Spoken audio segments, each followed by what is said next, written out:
एक कदम ईश्वर की ओर। निर्वाण प्रकरण उत्तरार्ध 198वां सर्ग।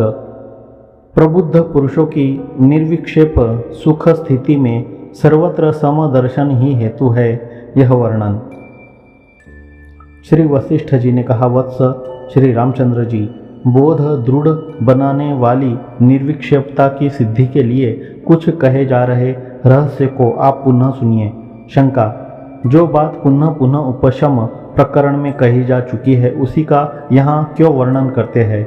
समाधान, जो बात बारंबार कही जाती है वह निपट मूर्ख के हृदय में भी जम जाती है, विद्वान के हृदय में तो कहना ही क्या है, इसलिए मैं बार बार कहता हूँ। उत्पन्न हुआ जगत यूँ केवल ब्रह्म ही है। उत्पत्ति और स्थिति प्रकरण में यह ज्ञात होने पर समदर्शन की प्रतिष्ठा से उपशम प्रकरण में समदर्शन का वर्णन किया। इसी का यहाँ पर जीवन मुक्ति सुख की प्रतिष्ठा के लिए पुनः वर्णन किया जाता है, ऐसा कहते हैं।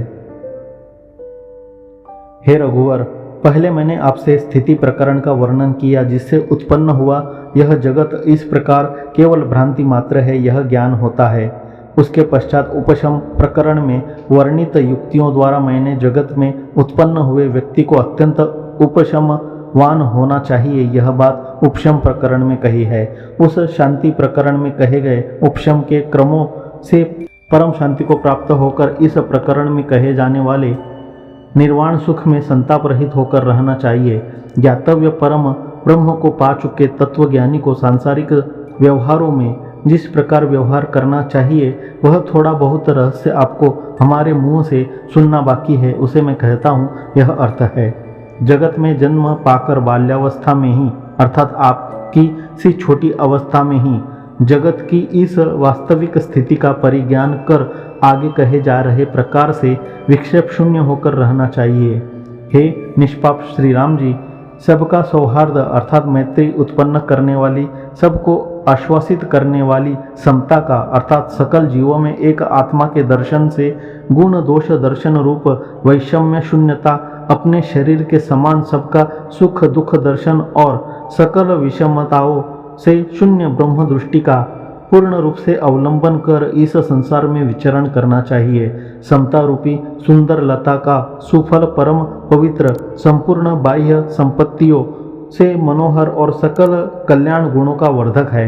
हे श्री रामचंद्र जी, सकल प्राणियों की हितावह समता से सुंदर चेष्टा वाले प्रस्तुत क्रम पर आचरण कर रहे यानी यथा प्राप्त वर्णाश्रम व्यवहार कर रहे महापुरुषों की यह सारी की सारी जगत विभूति सेवकता को प्राप्त होती है। समता से जो अक्षय सारभूत सुख प्राप्त होता है वह न तो राज्य से प्राप्त होता है और न कांता के संग से ही प्राप्त होता है। समता से सकल दुख और उनके हेतुओं का विनाश भी सिद्ध होता है, ऐसा कहते हैं। हे श्री रामचंद्र जी, आप समता को सुख दुख शीतोष्ण आदि द्वंद्वों की शांति की परम सीमा, संशय रूपी ज्वर की विनाशक तथा सकल दुख रूपी धूप के लिए मेघ रूप जानिए। समता रूपी अमृत से ओत प्रोत अतएव समतावश जिसके सकल शत्रु मित्र रूप हो चुके हैं, ऐसा यथार्थदर्शी पुरुष त्रिलोकी में दुर्लभ है। प्रबुद्ध हुए स्वचित्त रूपी चंद्रमा के निश्चंद रूप सारभूत अमृत से भी बढ़े चढ़े साम्य का अर्थात समता का आस्वाद लेकर जनक आदि सब तत्वज्ञ जीते हैं। साम्य का अभ्यास कर रहे जंतु का क्रोध लोभ आदि स्वदोष भी शांति औदार्य के रूप में परिणत होकर गुण हो जाता है। दुख नित्य सुख हो जाता है और मृत्यु जीवन बन जाती है। समता रूपी सौंदर्य से मनोहर पुरुष को योग शास्त्र में प्रसिद्ध मैत्री करुणा उपेक्षा मुदिता आदि महिलाएं पति के समागम में व्यसनवती सी होकर उत्सुकता से आलिंगन करती है। समता रूपी गुण से संपन्न पुरुष सदा सकल कल्याण गुणों और संपूर्ण संपत्तियों से युक्त है तथा समता से युक्त पुरुष सदा चिंता शून्य है। इस त्रिलोकी में शायद ही कोई संपत्ति होगी जो कि समता संपन्न पुरुष को प्राप्त न हुई हो। स्वकार्य और पर कार्य में सम अर्थात विषमता रहित, अपराधियों पर भी क्षमा करने वाले, चिंतामणि के समान त्यागशील अर्थात उदार, परम ब्रह्मावाप्ति में उद्योगशील पुरुष को नर और अमर देवता सभी चाहते हैं। हे श्री रामचंद्र जी, सदाचार संपन्न सब लोगों का हित करने वाले पूर्ण रूपेण मुदित अर्थात प्रसन्न समचित्त वाले पुरुष को न अग्नि जलाती है और न जल सड़ाता है। जो कार्य जैसे करने के लिए उचित है उसे वैसे जो करता है तथा आनंद और क्रोध से रहित जो सब कुछ समरूप से देखता है, उस मनुष्य की बराबरी करने में कौन समर्थ हो सकता है। सम्यककारी अर्थात सदाचार संपन्न सर्वजन हितकारी तत्वज्ञानी पुरुष का मित्र, बंधु बांधव, शत्रु, राजा और व्यवहार परायण महामति सभी विश्वास करते हैं। प्रस्तुत ब्रह्मा वाप्ति रूप क्रम में पहुँचे हुए अथवा यथा प्राप्त व्यवहार करने वाले समदर्शी तत्वज्ञानी पुरुष अनिष्ट से अर्थात क्लेशप्रद शत्रु आदि से भागते नहीं, यानी घबराते नहीं, और इष्ट से अर्थात सुखप्रद मित्र आदि से प्रसन्न नहीं होते। तत्वज्ञानी महापुरुष अन्य लोगों द्वारा इष्ट रूप से परिगृहित गृह, क्षेत्र आदि पदार्थों का त्याग कर निर्लोभ संतोष रूप वृत्ति को धारण करते हुए दुख लेश शून्य समता में विराजमान होकर जगत जंजाल पर हंसते हैं। समता से प्रसन्न चित्त वाले तत्वज्ञानी पुरुष निरामय होकर उत्कृष्ट जीवन व्यतीत करते हैं और सकल देवताओं द्वारा पूजे जाते हैं। समता से परिपूर्ण आशय वाला जो जन परहित के लिए अपने मुख रूपी चंद्रमा में यथा प्राप्त व्यवहार से उत्पन्न क्रोध भी यदि धारण करता है तो वह भी अमृत के सदृश ही होता है, उससे किसी को क्लेश कदापि नहीं होता। समदृष्टि पुरुष जो कुछ करता है, जो भोजन करता है, जिस पर आक्रमण करता है और अनुचित जानकर जिसकी निंदा करता है, उसके उस सब अर्थात कर्म की जनता नित्य स्तुति करती है।